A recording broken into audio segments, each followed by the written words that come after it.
planning to fail. Then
Alright, sorry po, pardon, no? So, hindi ko na po patatagalin. I just want to introduce our speaker. Sorry po for the delays. I just want to introduce our speaker. He is a former OFW in Dubai as a fitness coach, turned entrepreneur, and now started their own business online in forex trading for 1 year now. Sige po, let's bring him a clap of applause to Brother Lester Boyce. Ayan. Hello everyone. Thank you so much for that introduction, Pastor. So, it's a privilege po na makapag-share sa inyo. Narinig po ba ako? Clear po ang aking Yes, audio sir. kahit okay, sige po. Ayan. So, yun, madami tayo. So, praise God. So, again, maraming salamat po for having this opportunity na magkasama-sama tayong lahat, and also sa part ko na makapag-share ng a little bit of my experience and knowledge regarding mag-manage, no, ng ating finances. So especially to learn the skills in forex trading. So quick introduction, my name is Lester po sa mga di pa nakakilala. So I've been into forex trading for 1 year now, and I'm very grateful na nung move kami sa Tondo, sa Urban Deca Homes Manila po, is na-meet po namin ang Aika Tondo Church. So marami pong mga bagay na all things, 'di ba nga, na nagsama-sama, connect to each other, that lead us to where we are now. So yun nga. And na-share ko kay Pastor na I'm doing this nga, na this business. So matatawag po natin siyang business. And sabi ko, I'm willing to give free training if may interested. So I'm very happy, no, na kasi I can tell you guys na hindi po lahat talaga open-minded sa mga ganitong klaseng webinar or training, seminar, especially you're gonna put your time into it. Pero right now I can see, no, we are 18 participants here. So sobrang nakabigla, no, kasi when I'm doing my training normally, small amount lang, mga 1 to 2, 3 people lang talaga. Kasi I'm more after quality para mas ma-coach ko sila ng maayos. So this is gonna be one of my first na ganito kagad karami, especially when it comes to nitong industry. So yun nga, I used to be in Dubai, former OFW. Fitness coach po ako doon for 10 years. And through pandemic, I have to go home. And yun nga, naghahanap na ng opportunity. Ang mahirap bilang isang OFW, yung babalik ka tapos you're trying to merge again sa society sa Philippines kasi nasanay ka na sa ibang bansa. So yun nga, naghahanap tayo ng iba't ibang opportunity, been doing this and that, and then I met this opportunity. So I'm very happy to each and every one, and I pray na po na whatever I can share to you is sa puso at may apply natin, no, para makatulong din sa isa't isa, especially when it comes to finances. So quickly, let me just pull up my PowerPoint. Ayan. So welcome everyone po. Ayan. Okay. Nakikita naman po sa ating screen. Yes. All right. Uy, 20 na tayo. Galing. Okay. Okay. So today's training po, what will you discover? You will learn the skills in forex trading. So hindi naman necessary na pag naturo ko na kagad yung skills, pwede nyo na kagad gawin on the spot on Monday kasi close ang market ngayon. So what you can do is slowly and gradually immerse yourself into this industry. And what you'll learn is how to properly steward what God has given you, yung talent mo, yung technology na meron tayo. Ayan, may wifi tayo, may mga device tayo. No, so whatever yung mga blessings na meron tayo ngayon, we can actually utilize it para, ma-manage natin itong maayos at makapag-generate tayo ng ating own resources para sa ating family, and of course para sa ating mga goals sa buhay. Yan. How to build and grow your business into a profitable one, even mga first timer. So in a quick survey lang sa chat box na lang po tayo maglagay.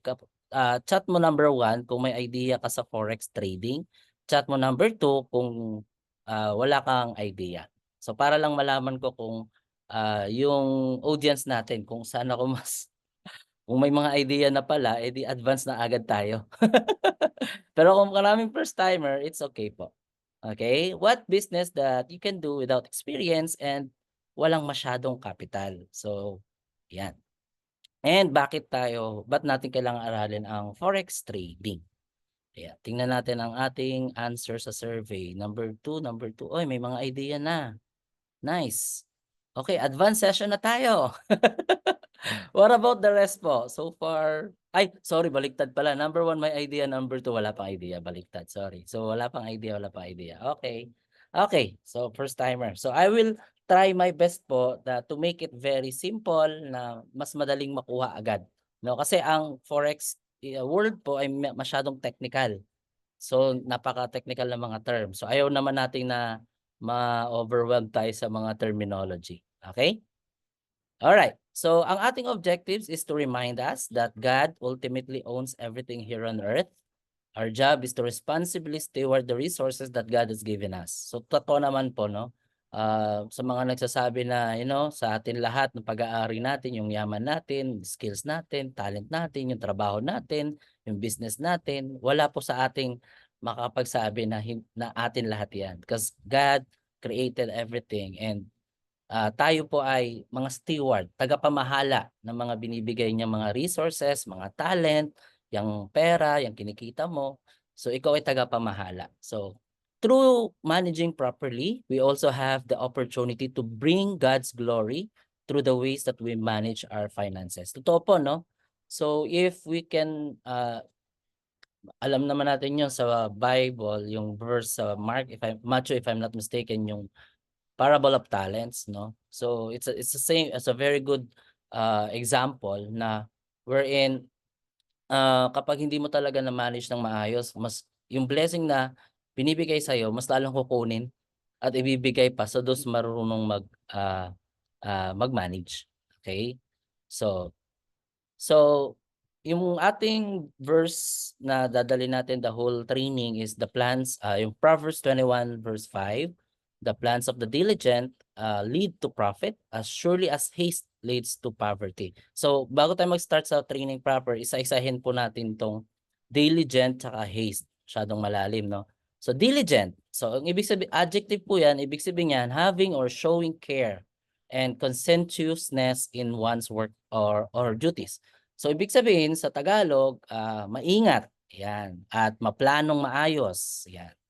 So ibig sabihin, if you're really diligent sa mga gagawin mo, so ano man yung mga resources na binibigay sa ni Lord, magsasucceed ka talaga. Okay, 'di ba? It can lead to profit, sabi nga. While yung haste naman, ibig sabihin, excessive speed. Yan, nagmamadali. Walang plano, bara-bara. Yan, yung mga terminology natin. No? Pag ganyan naman ang medyo hasty ka, it can lead to what? Poverty. Di ba? Sabi sa Proverb 21:5. So, knowing that verse, no? We can easily say na talagang ang plano ni Lord sa atin mag-prosper. And may mga guidance biblically on how to prosper in life, no? Since our training for today is financial literacy, pag-uusapan po natin ay pera. Okay lang po ba? Kung medyo ilap ka po sa pera, wag ka pong magtaka kasi lumalayo din ang pera sa'yo. Kapag medyo ilang kang pag-usapan ang topic ng kaperahan or pagyaman or pag-asenso, negosyo, mare-realize mo rin na talagang bakit ang hirap din ng pagpasok ng pera. So one thing that I learned in life is that money is not bad, it's subjective. Para po yang parang isa tools, no? Para po yang kutsilyo sa lamesa. So yung kutsilyo, ginagamit yung panghiwa ng mga ulam natin, yung mga sahog, no? Pero 'pag ginamit mo yung pangsaksak ng tao, masama na yung paggamit mo. Hindi yung kutsilyo ang masama 'no, yung paggamit ng tao. So same goes with money. Money is not bad, it's just that yung nagiging greed, yung paggamit ng tao when it comes sa pera na napupunta sa masama, nagbabago and all that. So yun po. So, again unahin natin na 'wag po tayong magalit sa pera. 'Wag po tayong, mailap, 'wag tayong maging mailap sa pera. Kasi, money is a tools that God is using as well to give blessing to others, 'no? So, as long as we are here on earth, we have to accept the fact that kailangan natin talaga ng pera, 'no, ng pagkain sa bahay, pang-araw-araw.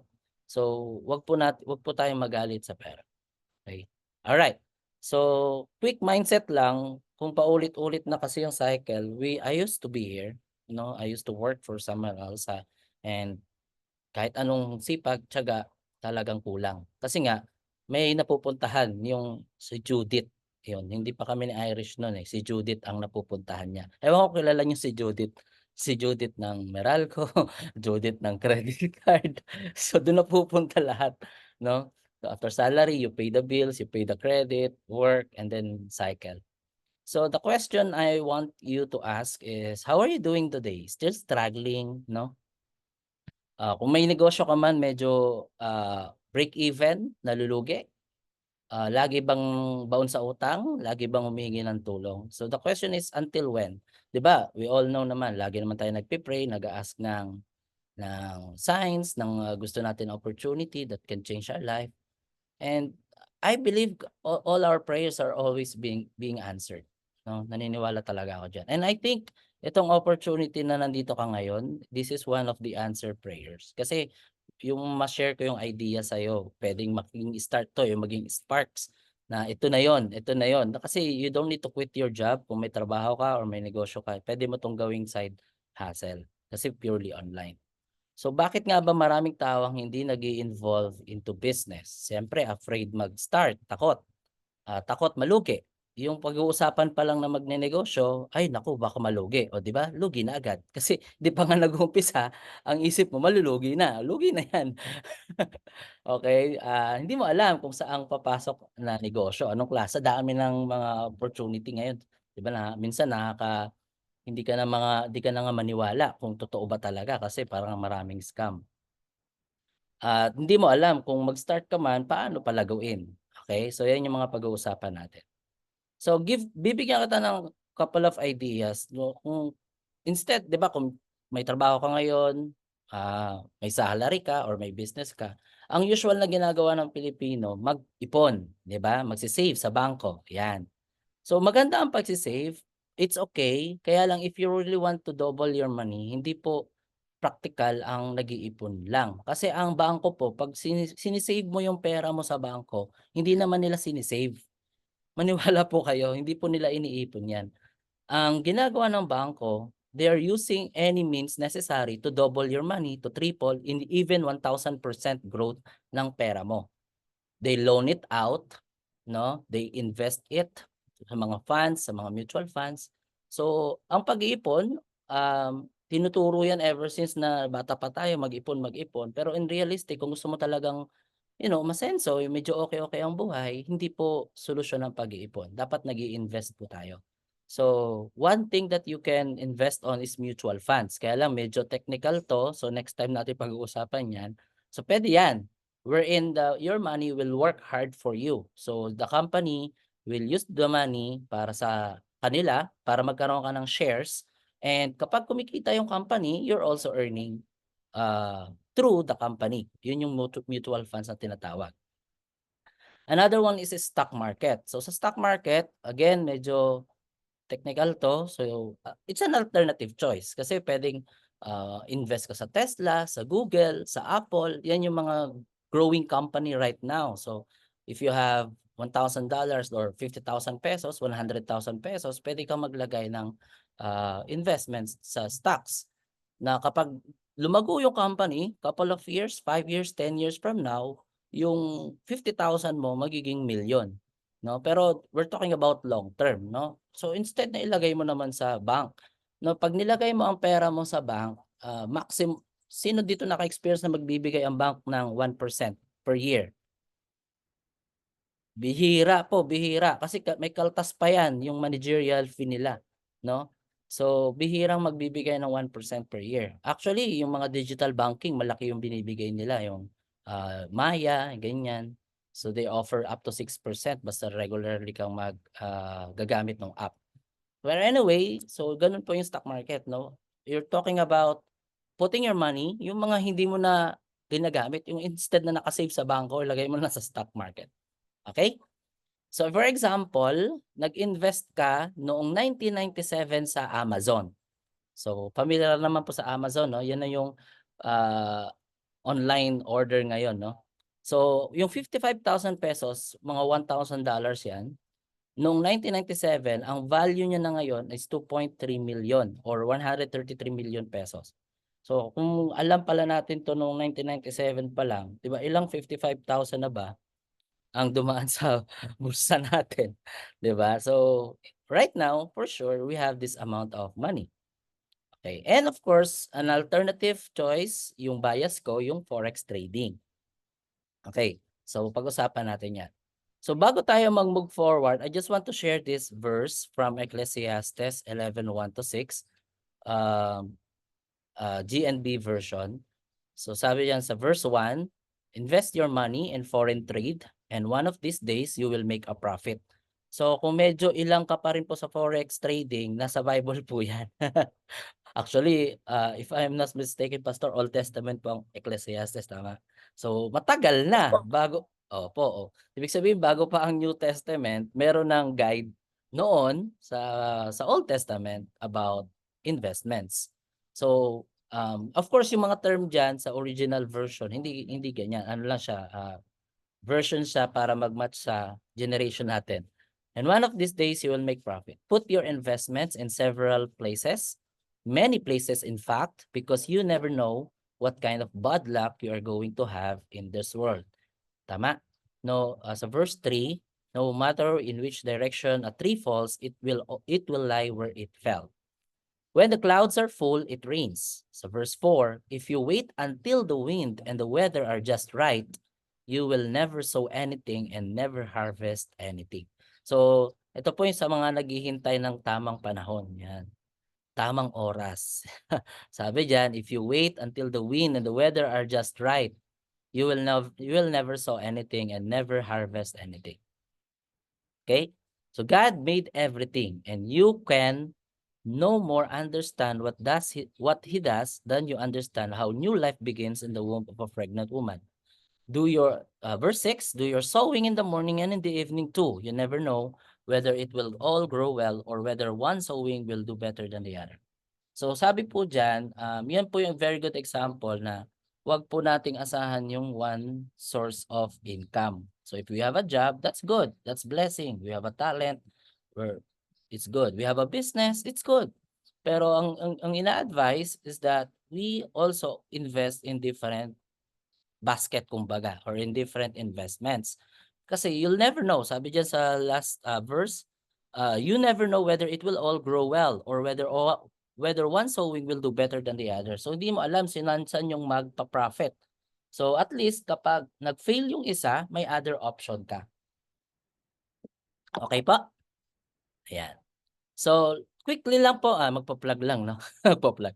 I would like to introduce my company po, VIP Club Forex Academy. Mabilis lang 'to na so we started, more than a year now. 'Yan ako po ang founder niyan.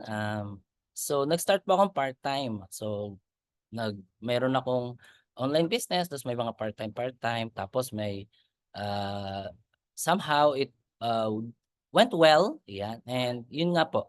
So gusto po naming i-share yung ating natutunan. Okay, ang aking wife po si Ma'am Irish, siya naman po ang ating client support. Siya naman po yung laging kausap ng ating mga students and client. Okay? So, yan mabilis lang. So, we believe in education. Naniniwala man po tayo. We studied for many years para of course to get a decent job para maganda ang buhay.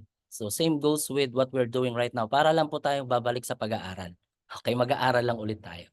So ang mission po namin is to inspire a lot of individuals na mag-start din ng kanilang forex trading journey regardless of their background or experience. Ang vision po is to reach out global community. In fact, marami na pong ibang lahi ng student na natin ngayon from Pakistan, from Cameroon, from Nigeria, no, na they're starting their own forex trading journey.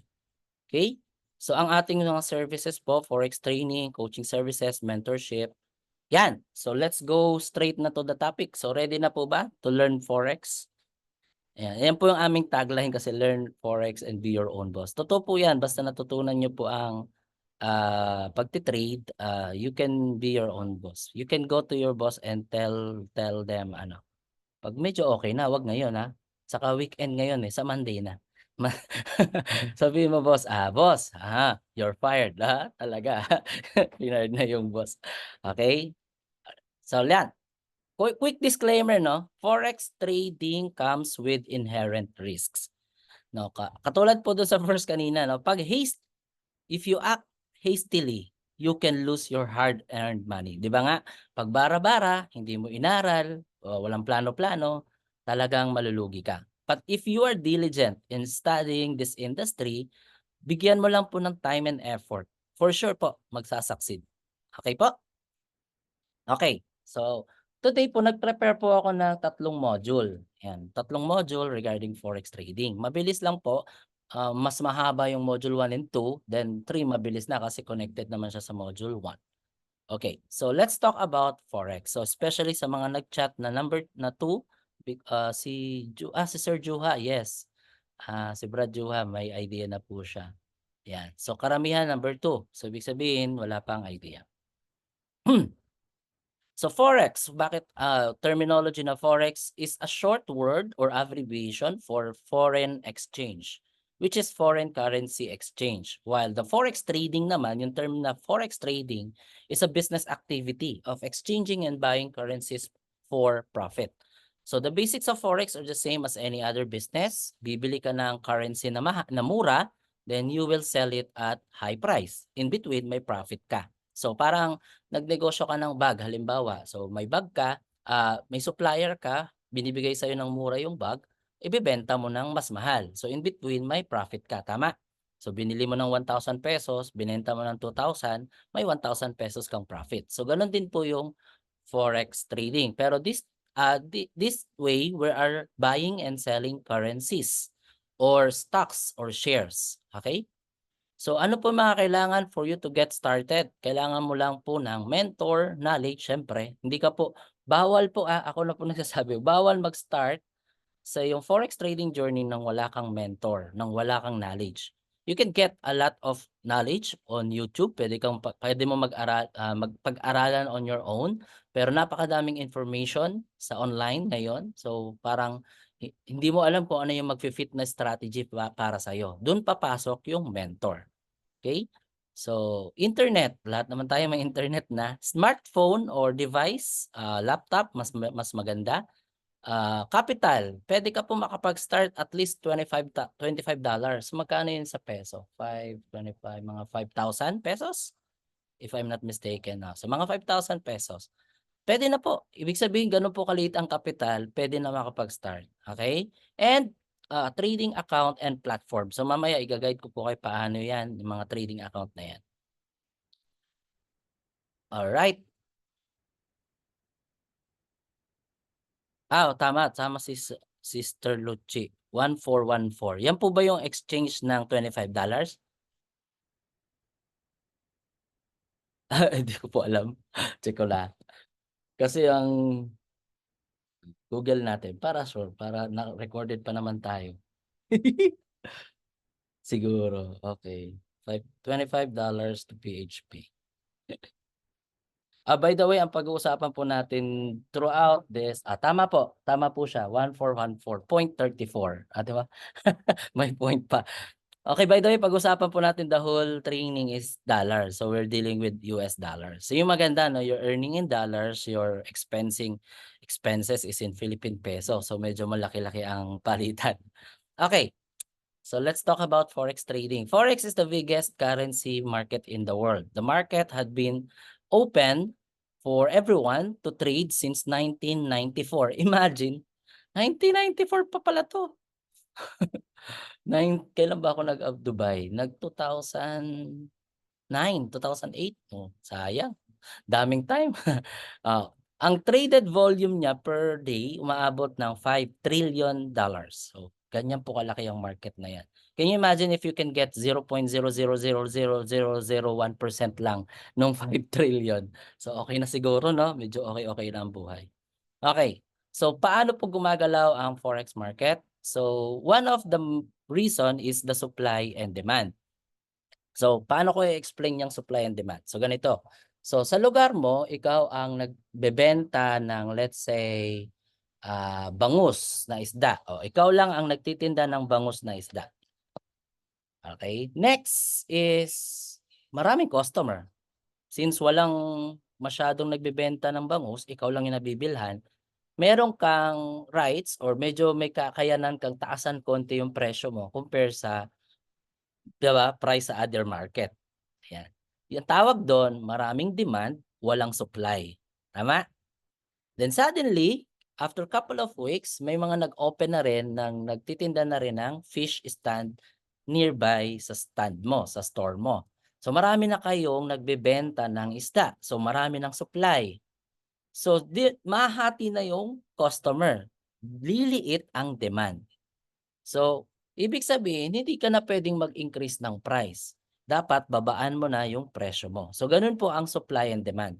Pag marami ang demand, kokonti ang supply, pwede kang magtaas ng price. Pag kokonti ang demand at marami ng supply, bababa na yung price. Okay po? So may factor din po yung geopolitical tensions, yung mga war or rumors of war, yung mga events, economy, mga lindol, mga ganyan, mga wag naman sana, pero nangyayari po yan. It can affect the market as well. Okay? So sino po ang nasa forex market? So governments. All governments is hiring na tinatawag na prop firm. So yung prop firm po, sila po yung nagtitrade ng pera ng gobyerno. Sino naman ang nagtitrade sa prop firm? Tayo po, mga forex trader. So kung alimbawa gusto mong matutunan po ang forex trading pero wala ka pong kapital na pera mo, mag-aral ka po ng skills. Tapos, pag may skills ka na sa pagtitrade, pwede ka pong mag-take ng challenge ng mga prop firm. Pag sinabing challenge, meron silang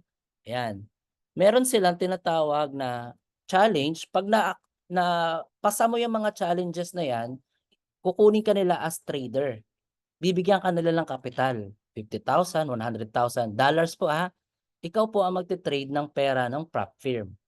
Ang hatian po niyan, 70% sa trader, 30% sa prop firm. Wherein yung kinita ng prop firm, magkano lang ibibigay sa government. Kaya po yung pera natin sa bank, 1% maximum lang ang binibigay nila kasi hindi po sila ang nagte-trade. Nag-hire po sila ng prop firm. Make sense po, no? So, yun. Kung wala ka pong pangkapital, aralin mo po yung skills. Marami pong opportunity darating para sa'yo kasi may skills ka na. Okay? Commercial banks, yan. Ganun din po ang ginagawa nila. Central banks, corporations, investments, and tayong mga traders or tinatawag na retail traders. Ang tawag sa atin, mga retail traders. Maliliit lang po yung atin. Okay? Kumpara sa mga institution na yan na billion, trillion ang tinitrade. Okay po? Alright, next. So, yung mga klase ng trader, tinatawag na scalpers. Yung scalper po, ito yung bagay sa mga busy. Kasi, halimbawa, busy ka, sabi nila, ay, kailangan nakatutok ka lang sa computer mo or sa device mo maghapon. Hindi po. Pag busy ka, mag-set ka lang po ng certain time of the day na pwede ka mag-trade para give yourself 20 minutes na mag-analyze ng chart. Mag-trade ka 5 to 10 minutes, tapos na. Kumita ka na, i-out mo na, i-withdraw mo na yung pera mo. Pwede po yun. Ang tawag po doon scalper. Scalping na tinatawag. Okay? Kung hindi ka naman busy-busy, pwede ka mag-swing trade. Yung swing trade, medyo i-hold mo yung entry mo, yung trade mo ng matagal. Halimbawa, nag-trade ka ng US dollar versus gold. Okay, mamaya mas mapag-usapan natin yan. So, ang gold ngayon umaakyat ang price, nag-buy ka ng mura, umakyat ang price, i-hold mo ng 1 week, 'yon swing trading po tawag do'n. Yung hindi mo muna kukunin yung profit mo, okey? Putol ba ako? Ayan, okey. Then yung day trader saka position trader, ito naman yung ginagawa ng mga banks. Sila naman po ay nagho-hold sila ng position for 1 day or minsan 1 month, 2 months, or 1 year, depende kung kailan nila gustong i-take yung profit. Alright? So, are we learning po so far? Yan, medyo ano na 'to, medyo going a little bit technical na. So, yan po yung 4 na klase ng traders, scalpers, swing trader, day trader, saka position trader. Ako po, 2 po ang ginagawa kong strategy. Minsan tumatatlo, okey? Ah, kapag walang masyadong volume, nag-i-scalping muna ako, scalper. Then kapag maganda yung position, maganda yung galaw ng market, nagde-day trade ako. Kapag tuloy-tuloy na may trend, umaakyat ang price or bumabagsak ang price, nagsi-swing trade ako. So all in one kumbaga. Alright? Now, let's talk about the direction. So ang direction ng market dalawa lang po, tatlo bale, bullish tsaka bearish. 'Pag sinabing bullish, paakyat yung price, 'yan. The bull market is condition of a financial market in which prices are rising or are expected to appreciate. So bakit importante mong malaman 'to? Kasi bukas baka magi-Starbucks ka. Tapos sa katabi mong table may nag-uusap, "Uy, what's the market yesterday?" It's bullish." Oh, 'di ba? So ikaw naman, "Uy, ano yung pinag-uusapan nilang bullish? May bully ba dun?" 'Di ba? Hindi mo alam na, okey mga trader pala yung mga yon. So at least alam mo na bullish, bullish sa trading 'to, okey? 'Yan, bullish po ang tawag diyan. So 'pag tinignan mo yung chart mo, ito yung isa sa trading platform, ang tawag dito MetaTrader. Ito yung screenshot ng app. So nakita mo yung price, nag-umpisa sa ilalim, umakyat siya. Gano'n po ang ibig sabihin ng bullish. Yang mamaya ma-e-explain ko ano yung mga color green na yan or color red na yan. Okay?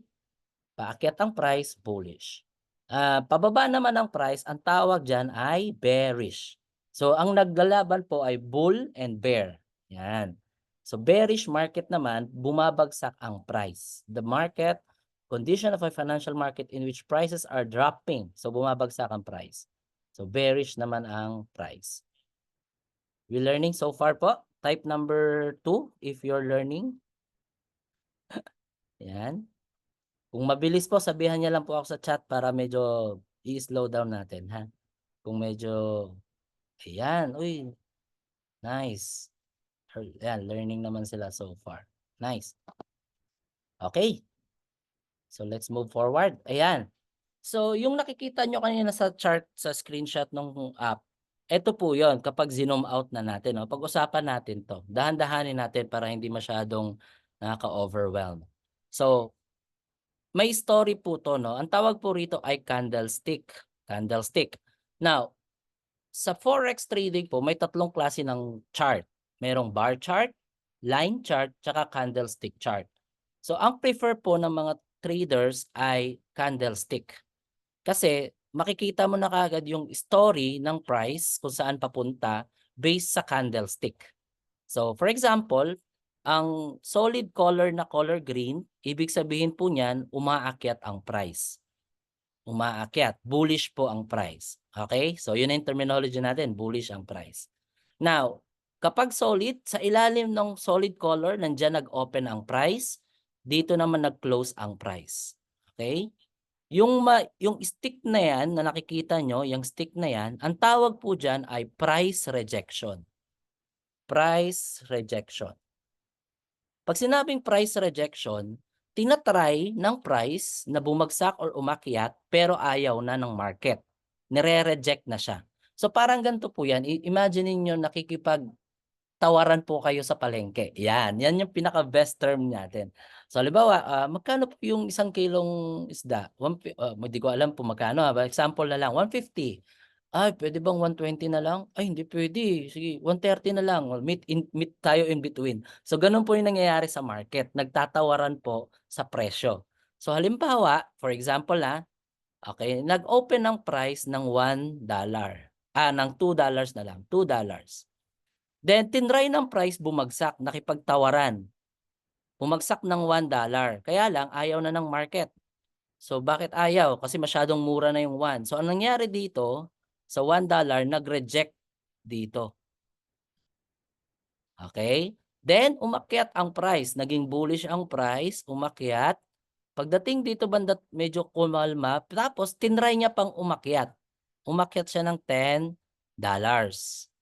Yan. Ayan, dahan-dahanin natin na $10 sa area na 'to, $10. Kaya lang ayaw na ng market kasi masyado ng mahal. So na-reject na naman siya dito, price rejection, nag-close siya ng $7. Nage-gets pa? So ganun po siya. So for example, nag-open ang price ng $2, bumili ka kasi mura pa $2 eh. Bumili ka, then umakyat ang price ng $7. So may profit ka na in between. Between 2 and $7, ang profit mo ay $5. Uy, magkano $5? Nasa 200, $1 is 50. So nasa 250 pesos din. O 'di ba? Pang ano na 'yun, pang ulam na. 'Di ba? So 'yun, gano'n po ang tawag. Ang tawag po diyan sa price rejection ay wick. 'Yan, si John Wick po 'yan. Kaya ang terminology natin sa forex world, "Uy, lumalabas na si John Wick." 'Yan, si John Wick, yung movie po 'yun. Okay. Now, dito naman sa red color, kabaliktaran siya nung green color, dito naman ay bearish. So dito nag-open ang price, bumaba yung price dito, nag-close siya dito. Nag-reject siya sa taas kasi masyadong mahal, nag-reject siya sa baba kasi masyado ng mura. So dito naman baliktad, nag-open ang price ng $7, tinry niyang umakyat sa 10, masyadong mahal, na-reject siya, tapos bumagsak siya ulit, bumaba siya sa sa $1, ayaw ng market, masyadong mura, then nag-close siya ng $2. So gano'n din po siya. So kung dito na mahal at nakita mong mahal at meron kang nabili noon, 'di ba naalala mo bumili ka ng $2, eh nagmahal na siya ng 7, puwede mo nang i-sell. So 'pag nag-sell 'yan, puwede kang magpa-profit ka na diyan kasi babagsak yung price. Kasi 'pag sinell mo siya ng mura, wala kang profit, break even ka diyan, 'di ba? 2 tsaka 2 ang binili mo ng 2, binenta mo ng 2, break even ka pa rin, 'di ba? Okay, so gano'n po ang, pagbabasa ng candle. Alam ko na medyo for now, medyo nakakalito pero, umpisa pa lang 'to ng ating journey, huwag po kayong mag-alala. Okay, next, 'yan. So meron ding tinatawag na lot size, volume, tsaka price. So ang question kasi ng karamihan, paano ko malalaman magkano yung profit ko, magkano yung kikitain ko? So depende po sa in-entry mo na lot size. So 'pag sinabing lot size, 'yun yung volume na pinasok mo sa market. So, para mas ma-appreciate nyo 'to, pag-usapan natin gold. So, 'di ba kunwari isang isang ounce ng gold, yung isang ounce, okay, ang value ng gold ngayon ng isang ounce ay $2,300 approximately. 2,300 per ounce ang gold. So, kung sinabi mo magte-trade ka ng gold versus US dollar, ibig sabihin ipagpapalit mo yung US dollar mo sa gold, kaya ka bibili ng gold, tama? Ang standard lot nun, kada akyat ng price or bagsak ng price per pip na tinatawag, may $10 ka. So, ibig sabihin kung $2,301 bigla yung standard lot mo, may $10 ka agad on top sa tinrade mo. Kasi 1 pip is equivalent to $10. So, yun yung lot size na standard, yung volume mo ay 1, price ng per volume ay $10.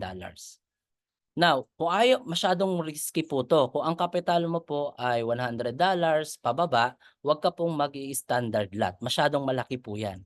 Kailangan po mag-standard lot ka na ang kapital mo ay $10,000 pataas. Okay, so unahan ko na po kayo, wag po kayo mag-standard lot ng maliit ang kapital. Kasi kada galaw niyan $10, eh, ang price po biglang aakyat ng 100 pip, 200 pip, times $10 di $2,000 agad 'yun, ubos na agad ang kapital, tama? So, ang mini lot naman, 'yun yung paraan para makapag-trade ka kahit maliit ang kapital. Siguro mga at least $1,000 up to $5,000 puwede kang mag-mini lot kung ang kapital mo po ay $1,000.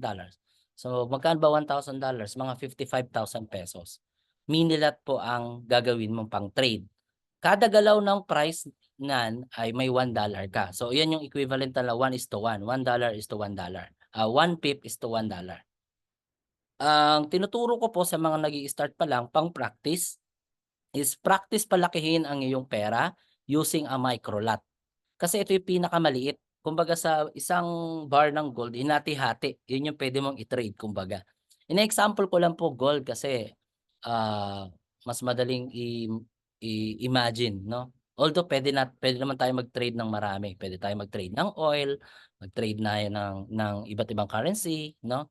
Pero para mas ma-appreciate nyo, gold na lang para isang bar, hinati-hati. Eh yung hinati-hati na yon, hinati-hati pa. Kaya nagkaroon tayo ng micro lot. Okay, so kada galaw naman diyan 1 cent, parang ang liit pero if sabi ko nga, kung kaya mong palakihin yung kapital mo ng 1 cent, 1 cent lang ang galaw, ang profit, ibig sabihin you're becoming an expert na. O di kayang-kaya mo na sa bigger lot size na standard or mini lot. Are we learning po? Uy, 23 na tayo, ang galing. Nice. Okay? Okay, so ano-ano ba yung mga pwede kong i-trade? So pwede kang mag-trade ng tinatawag na major currency pairs. Pag sinabi pong major, naka-pair po yan sa US dollars. Ayan. Ibig sabihin, Euro USD, GBP USD, anything na may USD na pairs. Pag sinabing pairs, siya yung magkalaban. Halimbawa, malakas ang euro. Yung euro, yan po yung pera sa Europe. So malakas ang euro. Ibig sabihin, babagsak ang US dollar. Pero pag malakas ang US dollar, babagsak naman ang euro. So palitan lang po yan. Kaya po versus. GBP, yung Great Britain Pound, sa UK naman po yan versus US dollar. US dollar versus Japanese yen. US dollar versus Swiss franc. Saan ba yung Swiss franc? Switzerland. Okay, USD versus Canadian dollar. Australian dollar versus US dollar and so on. Ngayon po, ang Philippine peso at US dollar, exotic pairs po yon. Pag sinabing exotic, hindi po masyadong tinitrade ng buong mundo. Mga Pilipino, mga bangko lang sa Philippines ang nagtitrade niyan. Pero kapag gusto mo mag-trade, mas maganda mag-trade ka ng ng major. Kasi pag major, maraming trader. Pag maraming trader, maraming volume. Maraming volume, mas maganda kasi kung halimbawa gusto mo mag-buy, aakyat talaga ang price kasi lahat ng trader nagba-buy.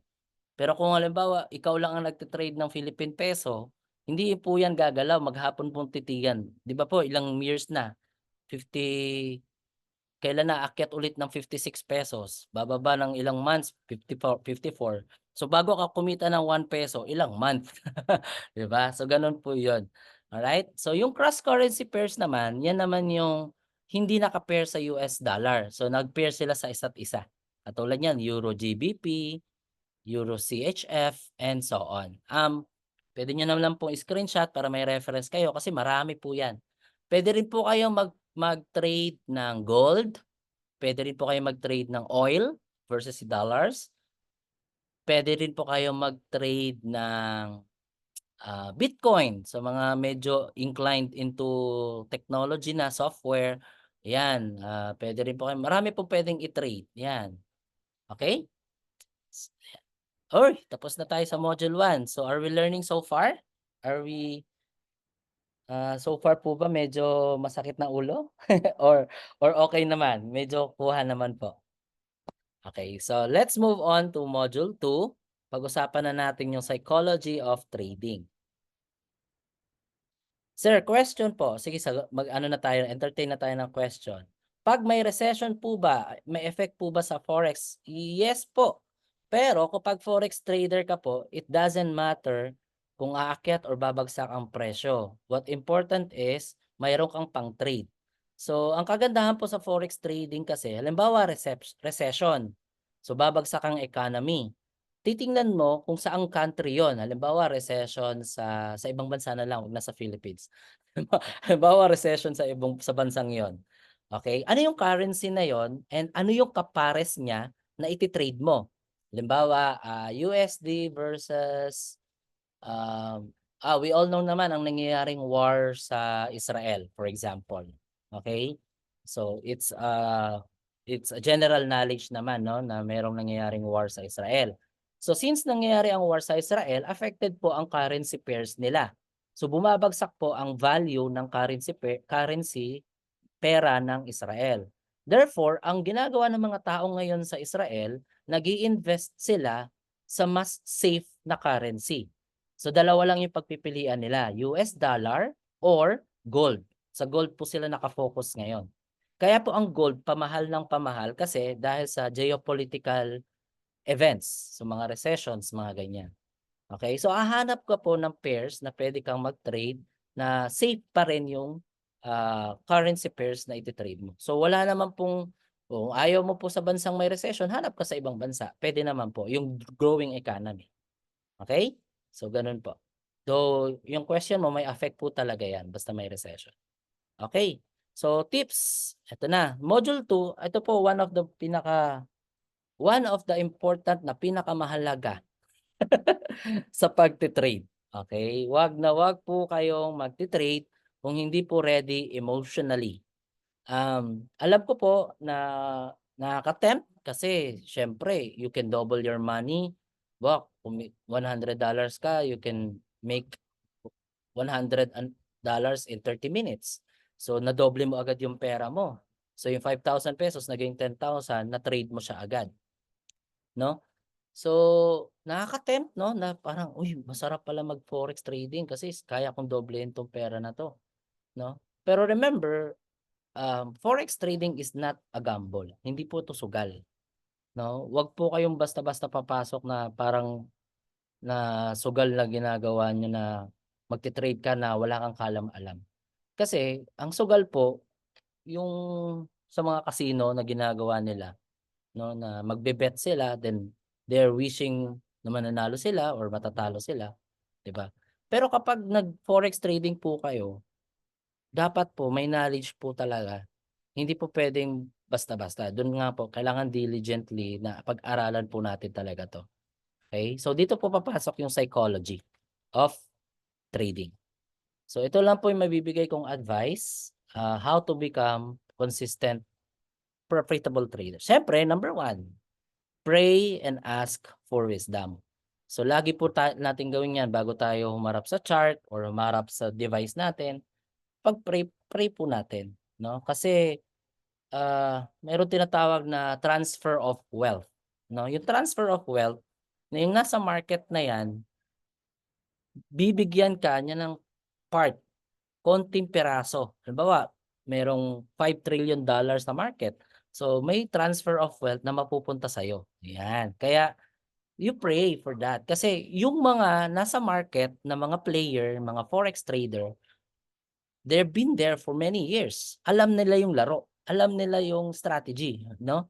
So for you to get the transfer of wealth from them to you, kailangan mas smarter ka compare sa kanila, tama?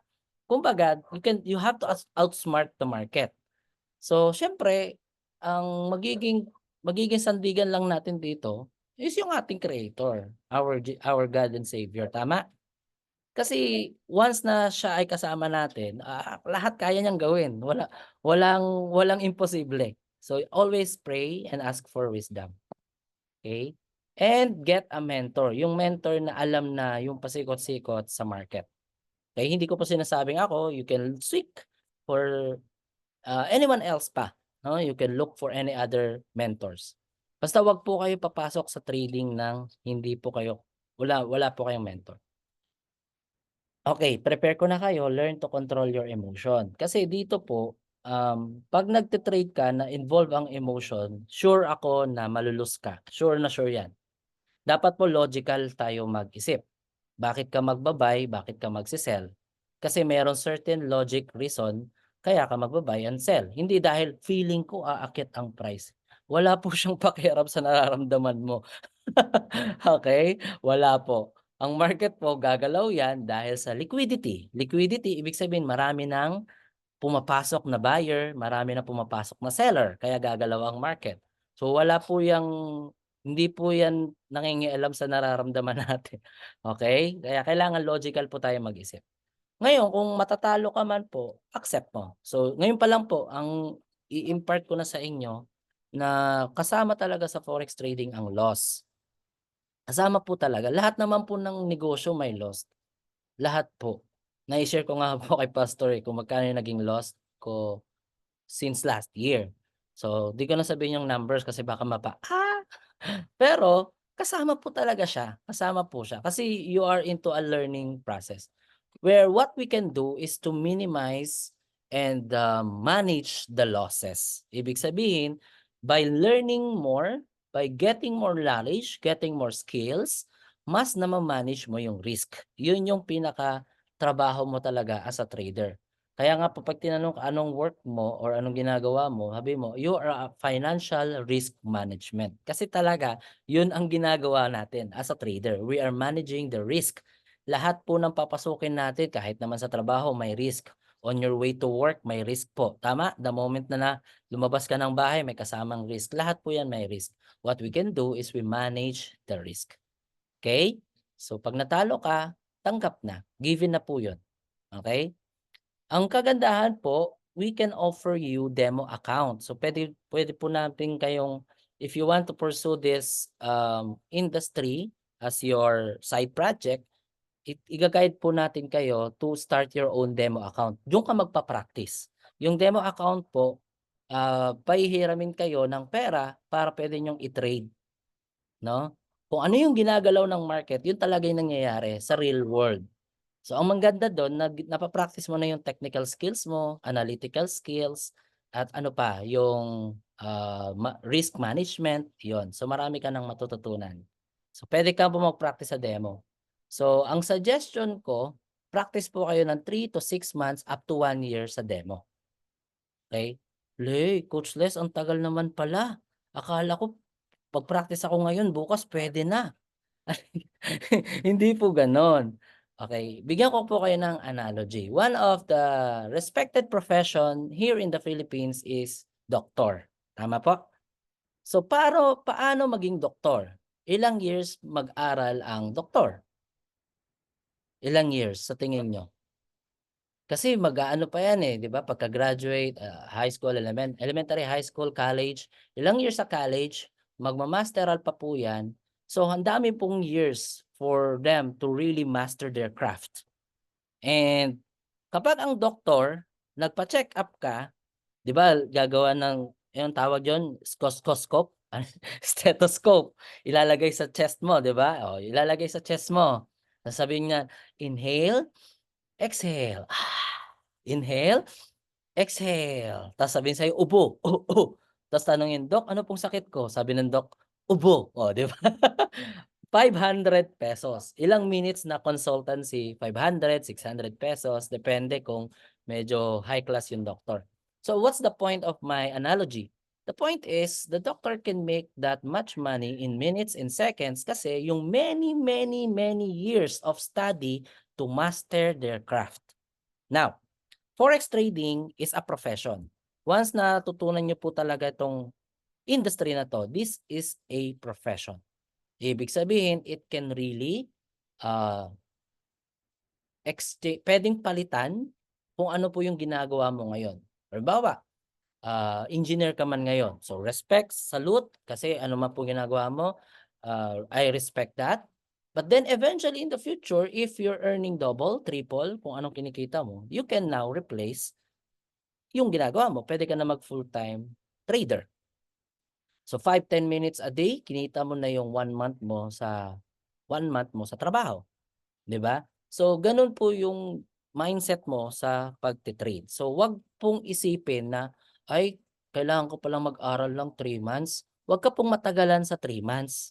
Maiksi po ang 3 months if this can really give you good life para sa'yo and sa family mo. Opo? Ako po 1 year na ako nagte-trade and until now nag-aaral pa rin po ako, nag-aaral pa rin po ako, okey? So kapag ready ka na and confident ka na sa skills mo, sa knowledge mo, saka ka mag-start ng real account. So maganda dito, hindi mo kailangan i-risk agad-agad yung kapital mo, ang pera mo. You can practice with the demo. Once you're confident with your, skills, then you can go for real account.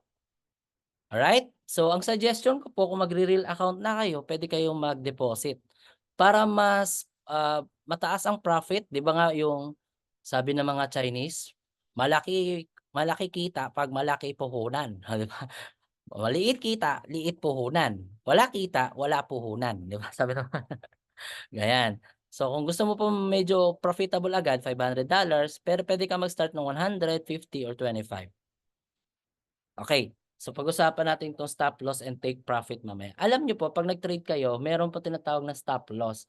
Kapag tinamaan na yung price na 'yan na hindi siya pabor sa'yo, magko-close na yung trade mo with a loss, talo ka. Okay lang na matalo ka ng $10, $20 kaysa maubos yung $1,000 mo, tama?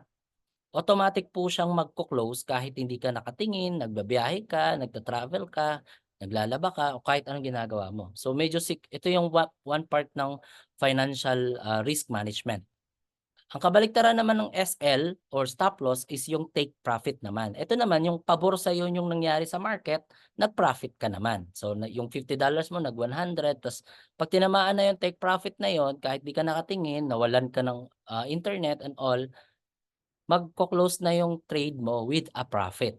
So magugulat ka, minsan, 'pag tulog mo nag-take ka ng trade, paggising mo may profit ka na, kasi nga na-take profit ka. Okay? And one of the best advice I can give is ano, target a specific profit per day. So for example, bigyan ko kayo ng calculation, $100 ang puhunan mo. So $100 ang puhunan. So i-target natin since bago ka ng 10% per day. Guys, malaki po ang mga brother, mga sister, malaki po ang 10% per day. Kasi po, ilalagay mo yung $100 mo or ₱5,000 mo sa bank, hindi po yan kikita ng 10% kahit 1 year. Hindi po. Never po yung kikita ng 10% kahit 1 year mo po yung iwanan sa bangko. So yung 10% a day, malaki po yan. So magkano po ang 10% ng $100 is $10. So, halimbawa, $100 ang puhunan mo. Ang i-target mo, kumita ka lang ng $10 for that certain day. Halimbawa, nag-trade ka ng 5 beses. 5 beses per trade, kumita ka ng $2 kada trade. So, trade ka, $2, take profit. Trade ka ulit, $2, take profit. 5 beses mo siyang gawin, may $10 ka na. Tama? So, ibig sabihin, magiging $110 na yung pera mo bukas. Okay? Make sense, na? So bukas naman, kunin mo na naman yung $10 nung 110. So ang tawag dito ay compounding strategy. So every time na lumalaki ang pera mo in a day, yung 10% nung on capital plus profit, yun naman ang target mo the next day. So gawin mo to for 1 week. Okay? So magugulat ka, after a week, ang pera mo na ay $150.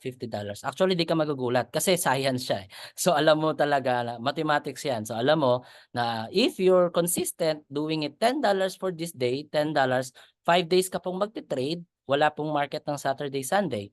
So 5 days ka mag-trade, so therefore, in a week, you will have $150. Tama? I-withdraw mo na yung $50 mo for that week. Yun yung profit mo. Ibalik mo na yung $100 sa market para sa Monday naman. And do it again and again and again. Okay? And magugulat ka po, yung 100 mo after a month, magkano na?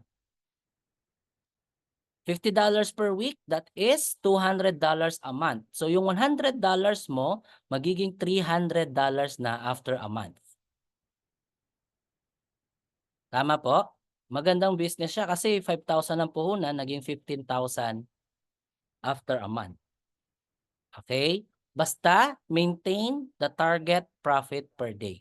Wag na wag ka pong mag-o-overtrade. Ito po ang kalaban ng mga trader. Wag mag-overtrade. Uy, galing kumita na ako 10%. May $10 na ako Isa pa nga, isa pa nga. Nag-trade pa ulit, kumita ulit. Ganda, $20 na today, $10 lang target ko, eh. Trade pa nga ako, sige pa nga, sige pa nga. Kumita ka $30, galing. Isa pa nga, isa pa nga. Magulat ka, hindi na pabor sa'yo nangyayari sa market, losing streak na, yung $100 mo simot. So, you don't want to overtrade. Again, psychology ang kalaban, emotion, nagiging what? Greedy. 'Di ba nga one of the deadly sins daw po ito, 'di ba, Pastor? Greediness. Wag po tayo maging greedy. Target lang specific per day, tapos enough na, bukas ulit. Kung ayaw mo mag-trade bukas, the next day, you have the whole market opens 5 days a week, 5 days a week from Philippine time, 6 AM open na siya until 5 AM the next day. Magpapahinga lang siya ng 1 oras. Imagine kung nagtatrabaho ka panggabi ka, walang problema, 'di sa umaga ka mag-trade. O kung busy ka naman sa gabi, sa umaga, 'di sa gabi ka mag-trade. Kasi kung madaling araw lang preferred mo, nag-aalaga ka and all, may mga bata, yun lang yung available mo, then dun ka naman mag-trade sa madaling araw, okey? Another kalaban ng mga trader ay revenge trading. Ang revenge trading po, lagay ko dito enemy of a trader. Ayan. Revenge trading is yung natalo ka, halimbawa nag-trade ka po, natalo ka ng $10. So expecting mo profit ka $10 pero na-lose ka ng 10. So ang sabi mo kailangan mag-trade pa ako. Kailangan ang next trade ko kumita ako ng $20 kasi yung loss ko na $10 plus profit ko na $10. So hindi po pwedeng gano'n. 'Pag na-loss ka, ang loss na 'yon hindi mo na pera 'yon. Pera na ng market 'yon. So $100 na-loss ka ng $10, ang pera mo na lang ay $90. So kasama po ito sa risk management na 'wag kang magre-revenge trade kasi hindi po magpapabor sa'yo dahil again, this is emotion. 'Pag emotion ang involved, talo ka talaga, okey? So 'wag pong mag-revenge trade. Next, kalaban ay too early to enter. Ibig sabihin hindi pa gumagalaw ang market, feeling mo ay aakyat na, nag-buy ka na agad. And too late to enter naman, okey? Maraming opportunity, kapag too early, 'wag nang habulin ng market. 'Pag too late, 'wag nang habulin ng market, okey? So, mamaya po mas ma-appreciate niyo yan 'pag pinakita ko sa inyo ang chart.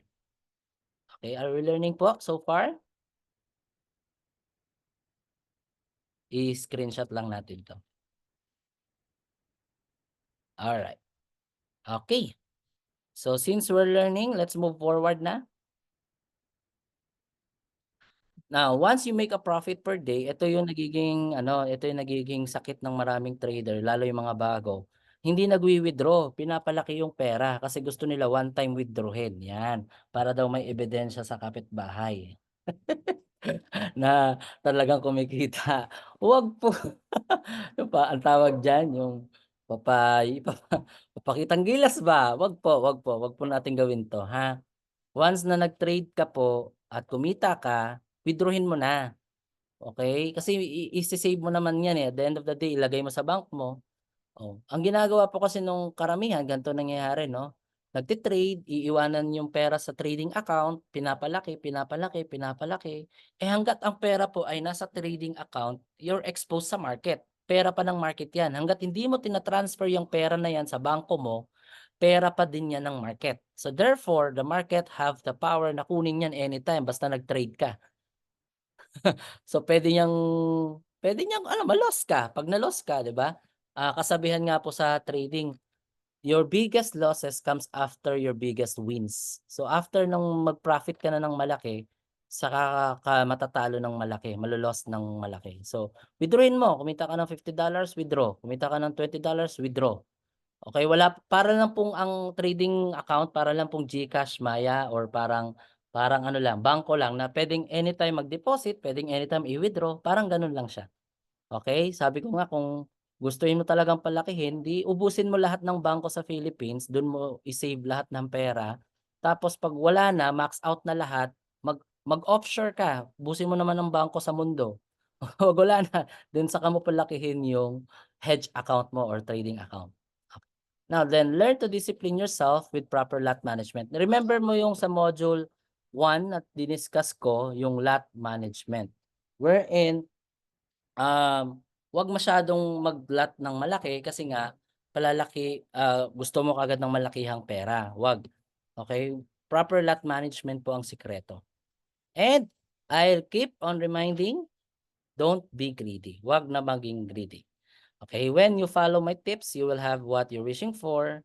Yan po yung mga sikreto talaga on how to become a profitable trader. Okay, so let's talk about module 3. Let's talk about ano ba yung mga pinagsasabi kong stop loss, take profit, paano natin i-manage yung risk. Ito na po yung last modules natin for today. So, okay pa po ba tayo? Are we learning? Medyo extended pa tayo. So, okay, let's move forward na. Mabilis na lang tong module 3. Risk and Financial Management. Type mo naman dyan 3 if ready ka na sa module 3. Drink lang akong water.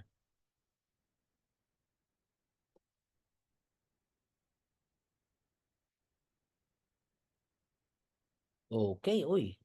Ay, talaga nagstay sila, nakakatunaw ng puso.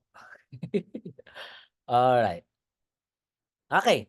So, ito na po yung tinatawag na financial and risk management. Once you enter a trade, dapat matutunan mo yung tinatawag na support and resistance. Okay? Huwag basta-basta mag-e-entry. Kailangan alam mo nasaan ang support, nasaan ang resistance. So, example, ito yung nakikita nyo sa chart. Etong area sa ilalim, ang tawag dyan ay support. Ano yung support? Kung saan paulit-ulit na nagbabounce sa ilalim yung price. Kasi 'di ba umakyat yung price. Okay, bumagsak dito, umakyat, bumagsak. Same area nung initial kung saan siya nag-bounce. So meron ka ng tentative, pag 2 beses na siyang nag-bounce sa area na yon, meron ka ng tentative support. Pag 3 beses na siya nag-bounce, meron ka ng confirmed support. So kung ako po ay mag-a-analyze ng chart, hahanapin ko yung at least 2, mas maganda pangatlo na bounce. Diyan ako mag-e-entry ng buy. Bakit? Bakit buy? Kasi yan yung support, nandiyan yung pinakamura ang price. Kaya po siya support na tinatawag kasi nandiyan mura ang price. Okay? Yung sa taas naman, kung saan nagkakaroon ng bounce sa taas, yung nauuntog na tinatawag, yung pinaka-ceiling price niya, yan naman ang tinatawag na resistance. Ang resistance is yung ceiling, yung support, yung floor. Yan. So, kung saan nauuntog naman sa taas, resistance, dyan naman ako nagsisell. Okay? Kasi yan yung mataas ang presyo sell. Alam mo, sa pag umakyat ang price yan at nauntog, babagsak ang price. So magse-sell ka, magpa-profit ka. Kasi nag-buy ka nung kanina, magpa-profit ka, umakyat. Magse-sell ka sa taas, magpa-profit ka kasi bumaba. Clear po? Ulitin po natin, magba-buy ka kasi mura.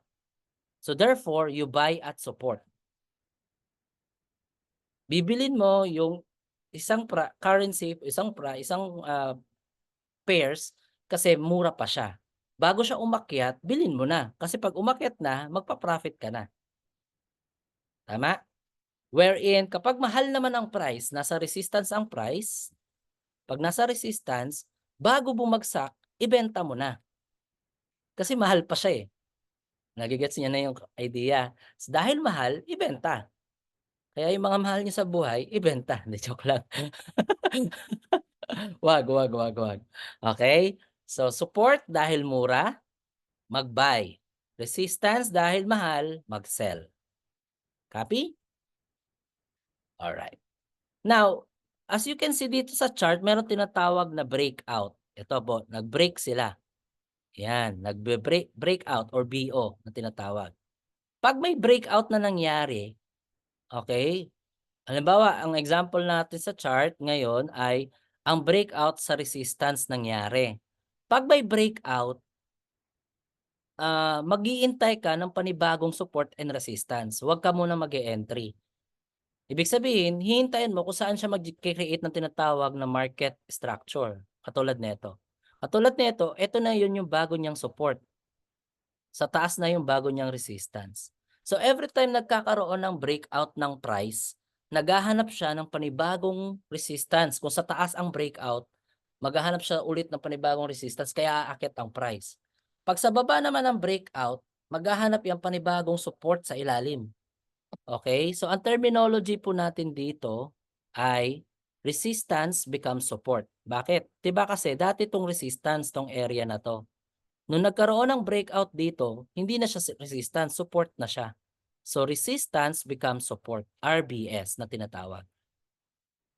Okay? Yan po yung mga terminology sa forex trading. Kapag, we are in the RBS zone na tayo. So, potential we can look for buy kahit nasa resistance area. 'Di ba sabi ko, kala ko ba coach, resistance magsisell. Bakit magbabay tayo sa resistance? Kasi nga nag-breakout.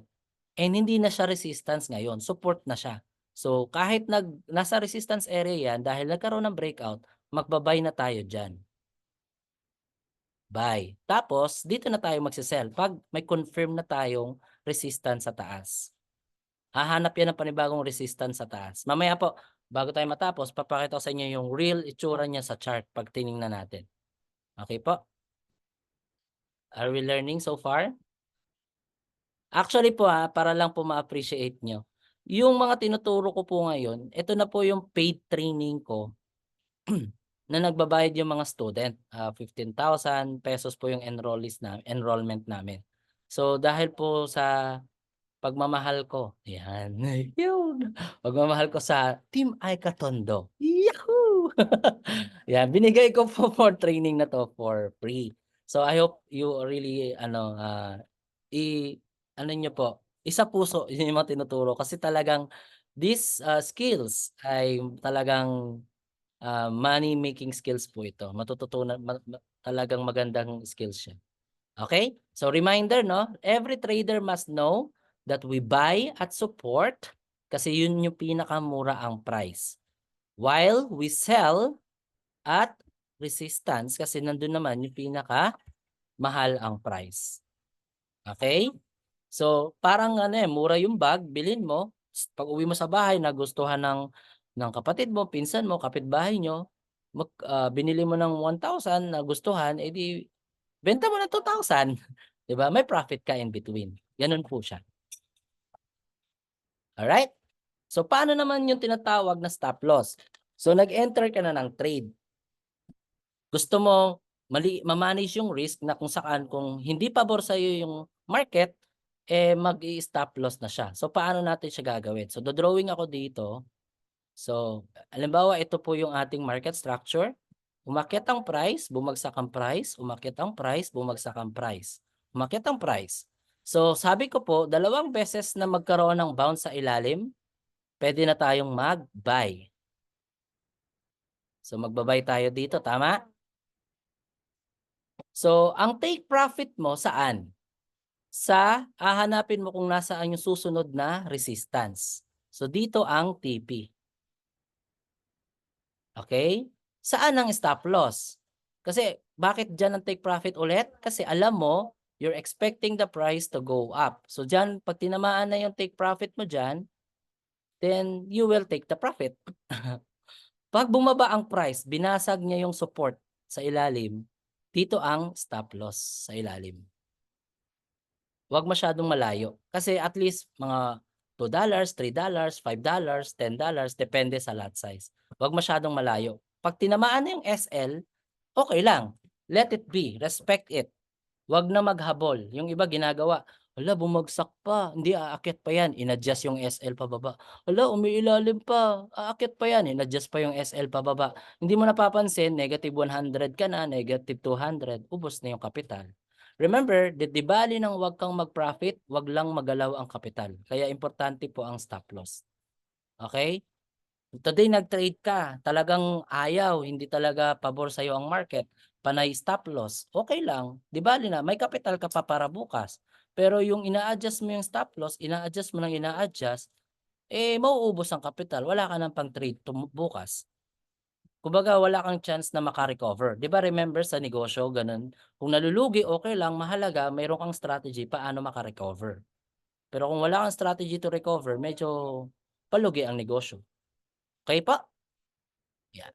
So, I think okay na. Check ko yung next slide. Ayan, ito na rin naman yung na-discuss ko.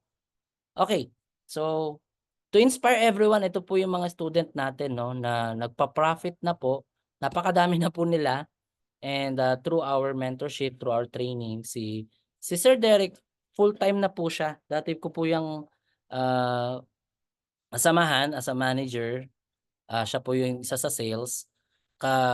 Then pareho po kami naging part ng trading.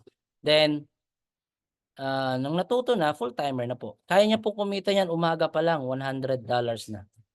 So 5 minutes, 15 minutes, tapos na siya. Yan lang po ang target niya per day. $97, $100. Ayan po yung evidence ng screenshot natin. Si Rico Braga is a student po, college student. 1 week nag-profit po siya ng 28,900. Pwede na po, part-timer student. Si Donalyn po, customer service rep, nag-profit po ito ng 4,990 pesos 1 day. Si Sir Aldrin, OFW from Saudi Arabia, ito po yung malaki. Nagkapital po ito ng $100. Tapos 3 days siyang nag-trade. Kumita siya ng $3,000. On the spot, winidraw niya lahat. Wini-email siya ng broker. Bakit mo wini-withdraw lahat? Sabi niya, first time ko po kasi mag-trade at kumita ng ganito kalaki. Gusto ko ma-experience. Binibigay naman. Survey lang yun. Bakit niya winidraw lahat? Okay, so pwede na, di ba? $100, 5,000 pesos. Ang strategy po ni Aldrin pala, go back lang tayo saglit. Ang strategy ni Aldrin, since OFW po yan, hindi po yan magte-trade pag may pasok siya, kapag day off lang. So pag day off lang siya, maglalagay siya, magde-deposit siya sa account niya, then trade siya, the whole day, babantayan niya. Pag profit na siya, okay na siya, mga 1 week na naman siya, di siya magte-trade. Pero kinita niya na yung parang 1 month niya ng salary. Tama? So ganun po pwede po yun. Depende po sa availability ninyo. Si Robin Mararak Siman, 31,800 for 1 week na trade. Si Ma'am Maricel, a real estate agent, taga Bicol, 36,900 na 1 day trade. Si Sir Mike, IT specialist Abu Dhabi, 56,000 1 week na profit. Si Sir Red, isang businessman CEO, 25,000 1 day profit. Ferdinand, police officer sa Bukidnon, 10,100 5 minutes profit. Si Vince po, student, medtech, 3,000 1 week profit. Okay na siya sa $60 kasi student naman, sabi niya pang budget niya na daw. Si Sir Okake, again, lawyer, 29,000 1 day profit. Si Sir Wilmar, businessman, 18,000 1 day profit. OFW, ito, tuwing day off lang din siya nag-open, si EA Songli. Ayan. Magkano kinita niya? $109 pagka-open niya ng trade. Ayun. And na-mention ko naman po, if you wish to continue yung education niyo sa forex trading, pwede po kayo mag-enroll ng 15,000. Pero good news po, kung gusto niyo pong ituloy ang inyong education, we offer a promo para sa Team Aika Tondo only and today's attendees. Kasi po nag-invite din po ako ng aking mga contact na hindi today, na umattend today. So, pag nandito sila, ibig sabihin, they can also avail the promo na 6,500 kahit hindi sila part ng Team Aika Tondo. Ayan. So, 6,500 to continue the education. So, let me quickly share to you yung modules na ine-expect nyo pa. Marami pa po, no? Hindi lang po yan ang ating, ayan. Ito po yung aming Google form na yung mga student natin, minomonitor namin ano yung knowledge nila. Marami pa po tayong aaralin. Ito po ang natutunan nyo today is parang tip of the iceberg lang, napakadulo-dulo pa lang.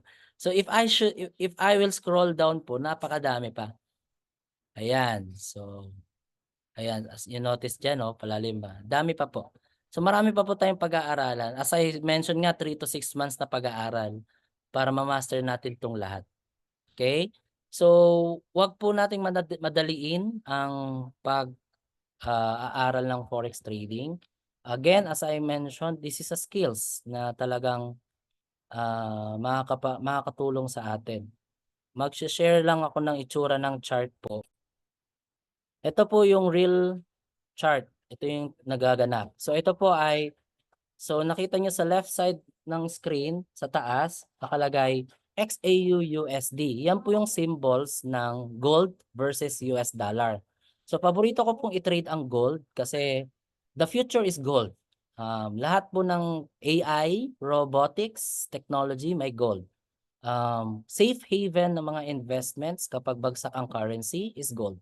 So therefore, maganda pong i-trade gold kasi volatile, magalaw. Ayan. So kagabi po, nag-close ang market sa taas ng $2,431. Madaling araw bago mag-close at 5 a.m. kanina, nag-close sa ilalim ng $2,300. Remember niyo po yung diniscuss natin na candlestick kanina? Ayan po yun, oh. So iba-iba po ang itsura ng candlestick. Bawat candlestick may story po 'yan. Ayan po, 'yan naman po yung pag-aaralan natin once na gusto niya po mag-continuous education na. Okay? Yan, yung mga maliliit na candle, malalaking candle, may meaning po lahat 'yan. And once na nag-a-analyze na tayo ng chart, malalaman na natin kung saan tayo mag-e-entry. Now, remember po yung kanina na, diniscuss ko na support and resistance, tama? So ito po yung mga line na yan. Yan po yung ibig sabihin niyan. Sa ilalim, nauntog siya dito, nauntog siya rito, yan yung support. Umakyat ang price sa taas, nauntog siya, yan yung resistance. Tapos bumagsak, binrake niya na yung support, therefore itong area na to, hindi na to support. Resistance na to. Hihintayin natin yung price na umakyat dyan, pwede tayo mag-sell. Ngayon, nasa baba ang price, hintay natin ang confirmation na aakyat siya, pwede tayo mag-buy sa baba. So kumbaga maglalaro ang price sa ganyan. So alam mo na, magba-buy ka rito, magse-sell ka dito. Magba-buy ka rito, ganun po. Magba-buy, magse-sell, magba-buy, magse-sell. Okay po? Ayan. So ayun po, and I think that's it for mine. Just wanna share lang, no, yung nangyayari sa family namin, no. Sobrang grateful sa industry na 'to kasi recently po nag-move in po kami diyan sa Urban Deca Homes Tondo. Nakabili po kami ng property diyan, and right now we are renting it out. So may tenant na po kami diyan. So parang yun na, nagiging nada-diversify natin yung investments natin. So pwedeng way din po yun, pag may capital na kayo, diversify your money para mas mag-create pa ng more money. And makakuha po kami ng isang tinitingnan namin property sa Bulacan, and inaayos na, doon naman kami ngayon lipat. So in the future, kapag okay naman, papa-rent out ulit, hanap ulit ng, and gano'n po. And sobrang grateful po sa opportunity na 'to kasi, ito po talaga yung binigay na way ni Lord para yun makapag-provide tayo sa family and maka-help sa others. And one thing, kapag po may ganito kang skills, you can share the skills, share it to others kasi kapag sila naman ang natuto, and for sure may inspire sila, they can start their own trading journey. Ulitin ko po, it's not gonna be a sweet ride, hindi po magiging madali if you want na ituloy ang iyong trading journey. Pero one thing is true, basta po naka-base tayo sa biblical principle, may guidance tayo guided tayo ng ating faith, at alam na alam mo sa sarili mo na yun talaga ang binigay sa'yo ni Lord na answered prayer, then do it. Why not? Kung hindi naman po, okay lang po. Tuloy-tuloy pa rin tayo sa ano man yung ginagawa natin. Kasi naniniwala naman po ako, kahit saan tayo ilagay na profession, diyan tayo pagpapalain, diyan tayo bibigyan ng blessing, yan po talaga ang biyaya ni Lord para makatulong tayo sa ibang tao. And with that, that ends my training for today. I'm very grateful for each and every one of you. Babalik ko po muna kay Pastor Gilbert. Take it away, Pastor. Thank you po, Coach. Sobrang dami po namin natutunan. Anyway, kung meron pa po kayong question, and this is the thing for the Q&A. So, yan po. Sino po yung may mga tanong? Sige po, go ahead. If may question po tayo.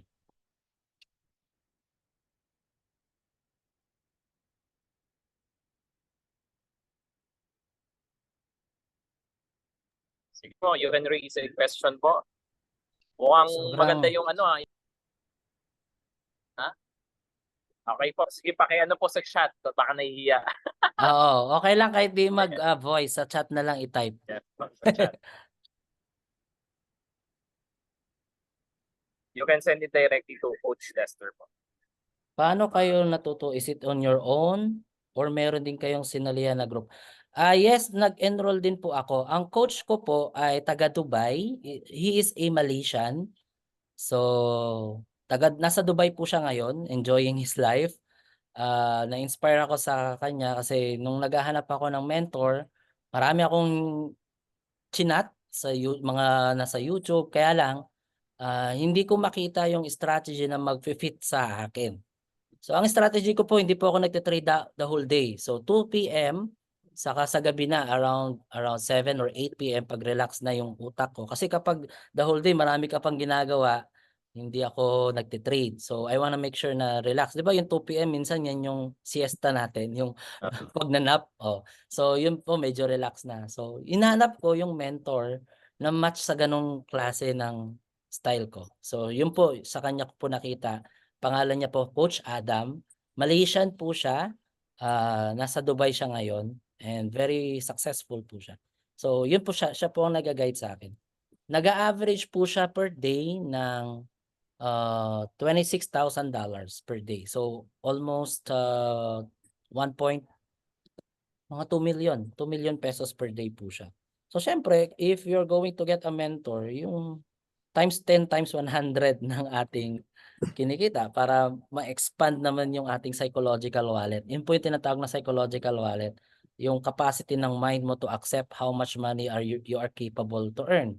Pero nga, sabi ko nga, if hindi pa natin tanggap ang 1,000 pesos per day, hindi talaga ibibigay. Pag tinanggap mo na yung 10,000, 20,000, 30,000, posible na siya. Kasi our limitation is our mind. Tama. So, kaya, ayun po. So, I hope nasagot ko, Sister Lucy.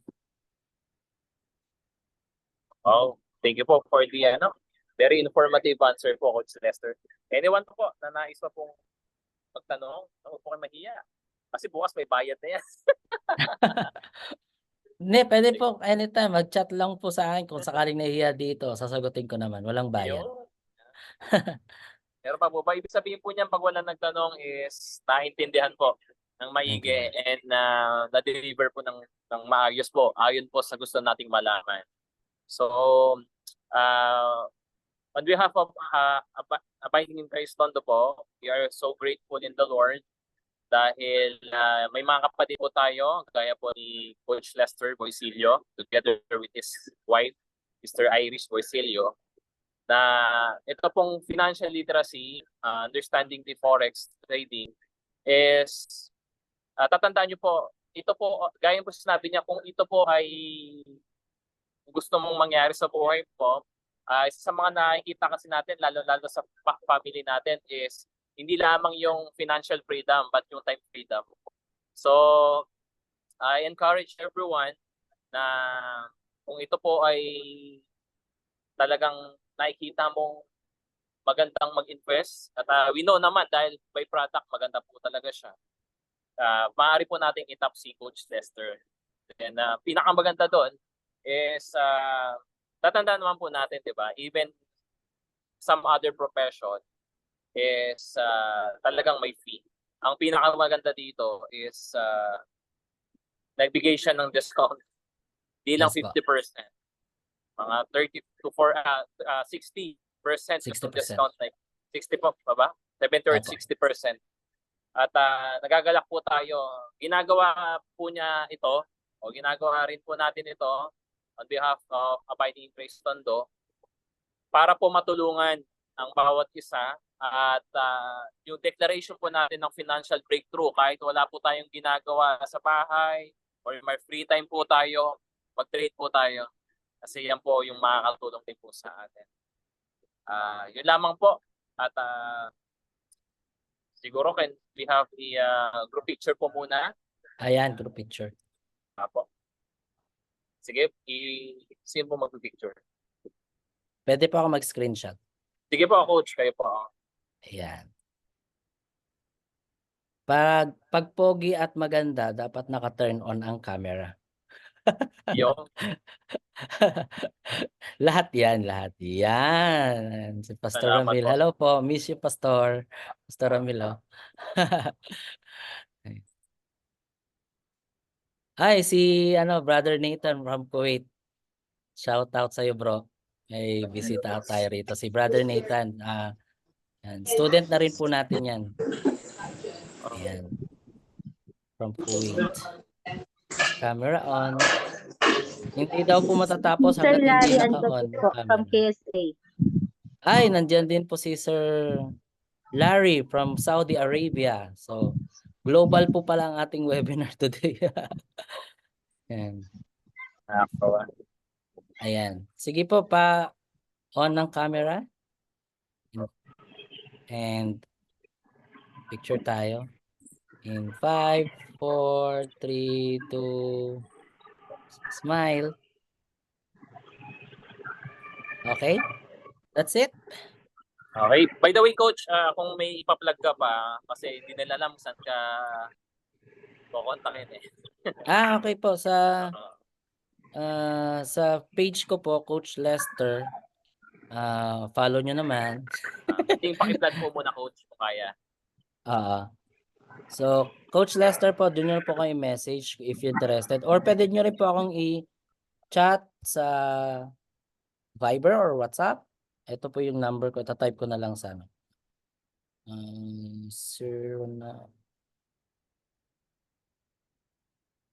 para pwede po tayo mag-chat if may question po kayo, follow up. If interested po mag-proceed ng education. Ang average po enrollment sa market if you really want to push through is nasa 150,000, 80,000. Ang pinakamurang nakita ko kilala nyo naman yan sa Facebook, si Jab Zamora, 30,000 ang singil niya.